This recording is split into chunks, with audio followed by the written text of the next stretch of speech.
T20 ലോകകപ്പിൽ ചാമ്പ്യന്മാരായതിനു ശേഷം team ഇന്ത്യയുടെ അടുത്ത ലക്ഷ്യം 2025 പാകിസ്ഥാനിൽ നടക്കാനിരിക്കുന്ന ICC ചാമ്പ്യൻസ് ട്രോഫിയാണ്.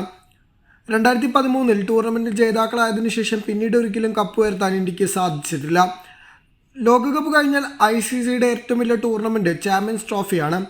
അതുകൊണ്ട് ഇത്തവണ കിരീടം നേടാമെന്ന പ്രതീക്ഷയിലാണ് രോഹിത് ശർമ്മയും സംഘവും.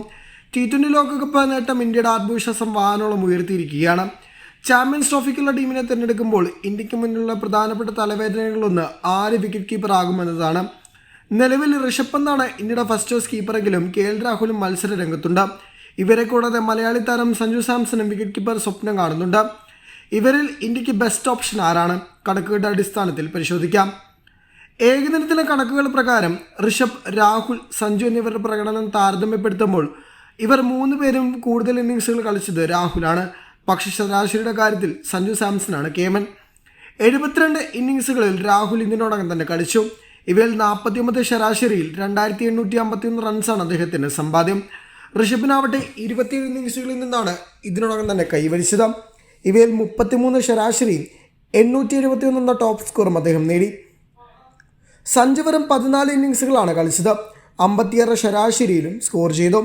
510 റൺസാണ് തേടിയിട്ടുള്ളത്. മധ്യ ഓവറുകളുടെ പ്രകടനം കണക്കിലെടുക്കുമ്പോൾ ചാമ്പ്യൻസ് ട്രോഫിയിൽ വിക്കറ്റ് കീപ്പർ റോളിലേക്ക് ആര് വന്നാലും മധ്യനിരയിൽ ബാറ്റ് ചെയ്യേണ്ടി വരും. അതുകൊണ്ട് പ്രകടനം എങ്ങനെയാകുമെന്ന് നോക്കേണ്ടി വരും.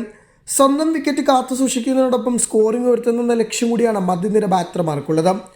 54 ഇന്നിങ്സുകളിൽ രാഹുൽ മധ്യനിരയിൽ ബാറ്റ് ചെയ്തു. 87 ശരാശരിയിൽ 87 സ്ട്രൈക്ക് റേറ്റിൽ 1714 റൺസാണ് താരം നേടിയിട്ടുള്ളത്. ഋഷഭിൻ്റെ കാര്യമെടുത്താൽ 20 ഇന്നിങ്സുകളാണ് അദ്ദേഹം കളിച്ചത്. 40 ശരാശരിയിൽ 602 റൺസ് 100 സ്ട്രൈക്ക് റേറ്റിലും നേടി. സഞ്ജുവിൻ്റെ പ്രകടനം നോക്കിയാൽ ഇവർ രണ്ടുപേരെയും അപേക്ഷിച്ച് മികച്ച ശരാശരി അദ്ദേഹത്തിനാണ്. 75 ശരാശരിയാണ് 13 ഇന്നിങ്സുകളിൽ നിന്ന് 378 റൺസോടുകൂടി ഉള്ളത്. സ്പിന്നർമാർക്കുമായുള്ള പ്രകടനം താരതമ്യപ്പെടുത്തുമ്പോൾ മധ്യനിര ബാറ്റർമാർക്ക് മുന്നിലുള്ള പ്രധാന ചലഞ്ച് സ്പിന്നർമാരെ നന്നായി കളിക്കുക എന്നതാണ്. രാഹുൽ ആകട്ടെ 57 ഇന്നിങ്സുകളിൽ 56 ശരാശരിയിലാണ് ഈ നേട്ടം കൈവരിച്ചിട്ടുള്ളത്. ഋഷഭ് ഇതുവരെ 20 ഇന്നിങ്സുകളിൽ നിന്ന് 36 ശരാശരിയിൽ 331 റൺസ് നേടി. സഞ്ജു ആകട്ടെ 121 സ്ട്രൈക്ക് റേറ്റിൽ 121 എന്ന ഞെട്ടിക്കുന്ന ശരാശരിയിലാണ് സഞ്ജുവിൻ്റെ മധ്യനിരയിൽ സ്പിന്നിനായുള്ള പ്രകടനം. കണക്കുകളുടെ അടിസ്ഥാനത്തിൽ 3 പേരെയും താരതമ്യം ചെയ്യുമ്പോൾ സഞ്ജുവാണ് കേമൻ. എന്നിരുന്നാലും പല സാഹചര്യം വരികയാണെങ്കിൽ സഞ്ജുവിനെ പരിഗണിക്കാനുള്ള സാധ്യതകൾ കുറവാണ്. എന്നിരുന്നാലും പട്ടികയിൽ സഞ്ജു മുന്നിലുണ്ടെന്ന് തന്നെ പറയേണ്ടി വരും.